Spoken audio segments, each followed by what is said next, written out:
Kenapa dipanggil setan merah? Sebab cara dibawa ni yang gila-gila macam setan. Misi nekat aku kali ni adalah merentas 7 negara paling berbahaya di dunia, menembusi sarang geng paling ganas di wilayah Amerika Latin. Journey aku kali ni bermula dari Panama. Ini sambungan dari video lepas. Selamat pagi-pagi dari Panama City. Malam aku datang tu seram. Kau sudah malam kan, tapi memang aura dia menyeramkan. Tapi bila siang ni, kau tengoklah, hilang seram dia. Macam bandar biasa, macam pekan biasa. Okay, aku nak pergi ke Albrook Terminal kejap. Lepas tu ada satu bas tu, nama dia Diablo Rojo. Macam mana rupa bas tu, sekejap lagi aku tunjuk. Cari taksi dulu. Albrook Terminal. Yeah. How much?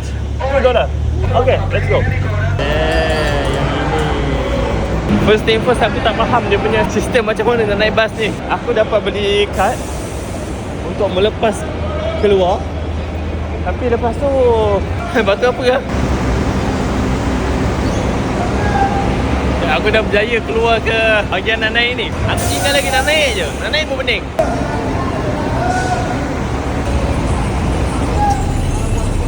Ke Kapira katanya.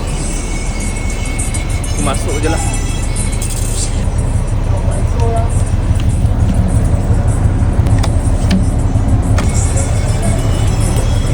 Kapira katanya. Aku pun tak tahu Kapira tu kat mana. Kita pergi je lah. Aku rasa perjalanan lebih kurang 2 jam kot. Nanti aku sampai Kapira, aku fikirlah apa kena buat.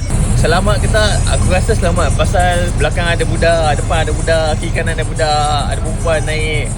Kalau tak selamat takkan budak naik kan. Aku rasa ni tak ada masalah lah ni. Okey ni.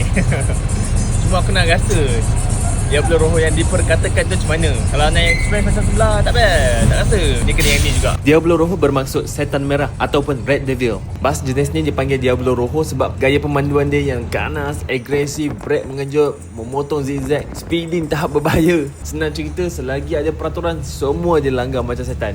Selain tu, setiap bas dia ada design sendiri and akan pasang lagu yang kuat gila macam disco. So dia macam party bus lah. And yang menariknya, Diablo Rojo ni adalah pengangkutan awam yang memang rakyat marah gunakan untuk urusan harian dia. So sebab tu aku naik hari ni untuk buktikan teori-teori tu betul ke tak betul. Kita test sendiri. Let's. Aku dekat pekan yang random, nama dia Correra dekat Panama ni. Jarak dia lebih kurang dalam, aku rasa 1.5 jam, 2 jam naik Diablo Rojo tadi. Sambung next video.